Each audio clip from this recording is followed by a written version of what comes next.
संप्रदायामध्ये असं कुठंच नाही आहे. संप्रदायात जितके जे महात्मे आहेत, थोर पुरुष आहेत, तिथं जातीचा कुठंच विषय नाही आहेत. आणि आत्तासुद्धा ह्या महाराष्ट्रामध्ये 18 पगड जातीचे लोक गुण्यागोविंदाने राहत आहेत. जे जातीवाद करतात ते लोक समाजाचे विभक्त घटक आहेत.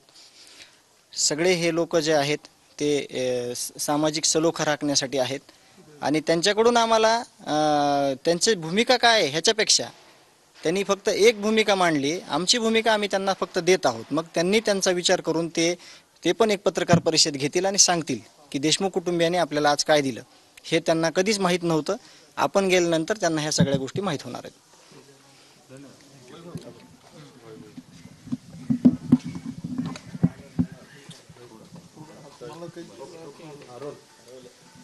वैभवी तू आज लोकांगडामध्ये म्हणून नामदेव शास्त्री यांना भेटायला जाणार काय नेमकं मागणं असणार आहे तुला? आणि त्यांनी एक बाजू मांडून ज्या पद्धतीने त्यांनी वक्तव्य केलं, आता दुसरी बाजू मांडल्यानंतर काय अपेक्षा? आज पूर्ण महाराष्ट्राला फक्त एकच बाजू माहीत झाली आहे, ती त्यांच्याद्वारे. आणि जी दुसरी बाजू आहे ती मांडण्यासाठी आज आम्ही त्यांच्याकडे जातो. जसं न्यायाधीश सुद्धा दोन बाजू ऐकतो आणि नंतर त्याचं वक्तव्य करतो. आम्हाला एवढंच वाटतं की त्यांनी पण ते आमची बाजू ऐकावी एकदा आणि नंतर वक्तव्य करावं. माझे वडील वारकरी होते, ते एक त्या नात्याने जरी म्हणजे ते जरी आमच्या घरी आले नसले तरी आज आम्ही त्यांना भेटण्यासाठी जातोय आणि जे आमचं म्हणजे आमची जी बाजू आहे, घडलेली घटना आहे, आम्ही ती त्यांना सांगू इच्छितो. मात्र आता तिथे गेल्यानंतर शास्त्री दर्शन केल्यानंतर कशा पद्धतीने तुम्ही हे सगळं मानणार आहेत? काय कागदपत्र वगैरे देणार का, पुरावे वगैरे त्यांना काय असेल? निश्चितच आमच्या जवळ जे पुरावे आहेत किंवा कागदपत्रे आहेत आणि जो घटनाक्रम आहे की जी घटना कशामुळे घडली, माझ्या वडिलांची हत्या कशामुळे झाली, ती म्हणजे जी आमची बाजू आहे ती आज आम्ही त्यांना सांगणार आहेत. मग नंतर ते त्यांचे वक्तव्य करतील. मात्र या अगोदर त्यांच्यापर्यंत ती बाजू गेली नाही का? आणि त्यांनी जे वक्तव्य केलं तर त्यामुळेच केलं असं वाटतंय? म्हणजे आता ही गोष्ट तर आज पूर्ण महाराष्ट्राला कळाली आहे.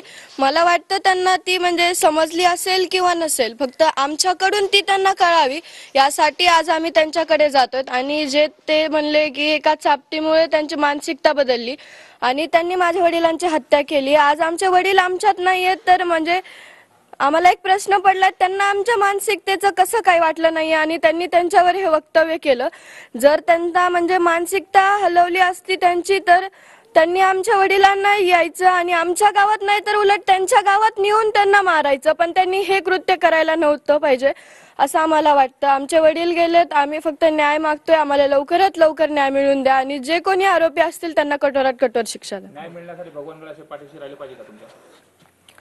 आता ते आमची तर मागणी आहे की सर्वांनी आमच्या सोबत राहावं. जसं आज महाराष्ट्र एकोप्याने आमच्या पाठीमागे उभारलंय, तसं आम्हाला वाटतं सर्वच आमच्या पाठीमागे आहेत आणि ते कायम राहतील. आणि आम्हाला न्याय मिळूस तर नाही तर आमच्या पुढील वाटचालीसाठी सुद्धा तुमची सर्वांची खूप गरज आहे.